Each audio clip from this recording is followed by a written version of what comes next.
C'est bon à savoir sur Sud Radio. C'est une information qui fait beaucoup réagir. Le gouvernement qui va envoyer avant l'été un carnet de survie à tous les Français, tous les foyers français, un livret destiné à nous donner les pratiques à adopter en cas de crise, à savoir en cas d'accident industriel, d'événements climatiques graves, de cyberattaques, voire même éventuellement de conflits armés. Pour mieux comprendre, je reçois le lieutenant Patrick Chavada. Bonjour lieutenant.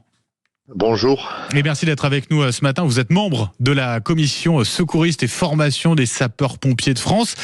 C'est vrai qu'au vu du contexte international, ça fait un peu peur cette idée d'avoir un manuel de survie. Vous avez été surpris, vous ou pas, en apprenant cette information hier ?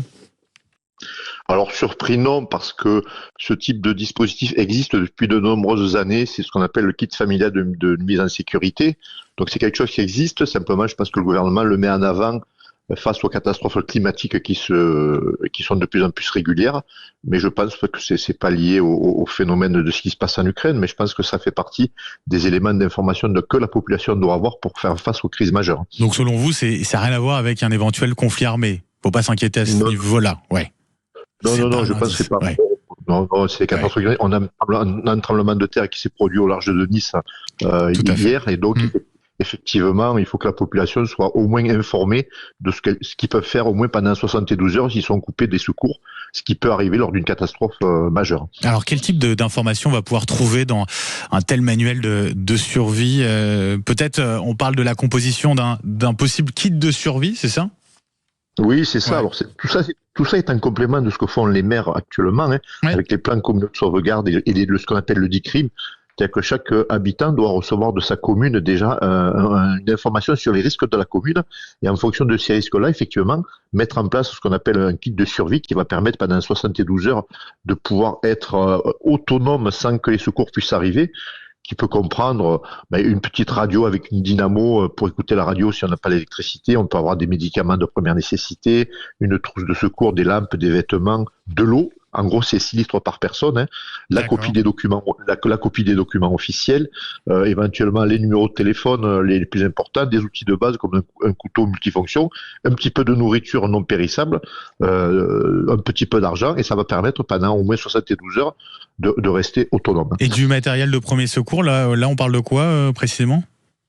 Alors une petite trousse de secours, parce que bien évidemment tout ça s'inscrit dans un cadre de culture de la sécurité civile où ce type de document ne doit pas effacer le fait que on doit quand même être formé aux gestes de premier secours. Oui. La volonté du président de la République, c'est de former 80% de la population aux gestes qui sauvent. On doit suivre des formations de secourisme. On a les gestes qui sauvent, qui font 2 heures. On a le premier secours citoyen qui fait 7 heures. On doit apprendre des gestes de base qui vont permettre de donner quelques soins en attendant que les secours se reconstituent et puissent venir chez nous si éventuellement on a des soucis pour venir à la maison. Rappelez-vous la tempête Lothar en 99 avec des vents à 160 km/h.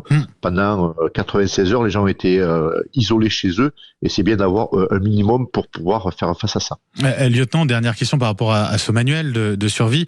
L'idée aussi, c'est de dire aux Français, engagez-vous davantage, que ce soit dans la réserve militaire, la réserve sanitaire, dans la sécurité civile, et puis également chez les pompiers. Ça aussi, c'est un message qui vous semble important ?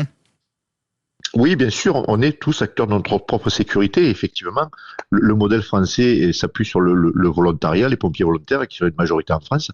Et donc, c'est important qu'on puisse susciter des vocations par le biais de ce dispositif-là. Et effectivement, quelqu'un qui peut rentrer chez les pompiers volontaires, il va donner de son temps à la collectivité. On a les réserves communales de sécurité civile aussi, qui peuvent permettre aussi au maire de mobiliser sa population sur des événements particuliers. Je pense qu'il faut vraiment que la population comprenne que l'engagement citoyen pour sa propre sécurité est quelque chose d'important. Eh ben, on a très bien compris, lieutenant, le message. Lieutenant Patrick Chavada, merci d'avoir été avec nous ce matin sur Sud Radio. Je rappelle que vous êtes membre de la commission secouriste et formation des sapeurs-pompiers de France. Je vous souhaite une très belle journée.